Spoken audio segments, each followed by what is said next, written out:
À l'affût du moindre bruit, Diego, l'ours des Pyrénées, fait sa promenade de l'après-midi et en profite pour se faire admirer par les visiteurs. Ce mâle de 240 kilos est l'emblème du parcours de Borse, mais son avenir est incertain. L'animal est en pleine santé, mais le refuge connaît de grosses difficultés financières.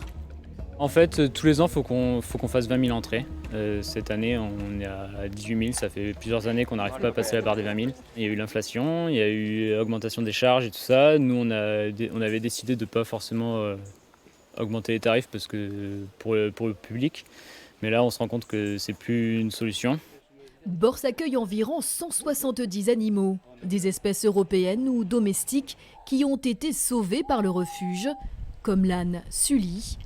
Si le parc ferme faute d'argent, il faudra trouver une solution pour lui et tous les autres pensionnaires. Ça dépend de la nature des animaux. Certains animaux, on ne connaît pas toute leur histoire puisqu'on est refuge.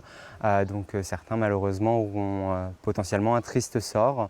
Pour d'autres, on essayera de les placer au maximum et puis après, potentiellement, les faire adopter. Si par exemple, comme Sully, le faire adopter dans une famille d'accueil, comme certaines associations le font pour certains animaux. Mais le parc n'en est pas encore là. Il existe des moyens de le sauver.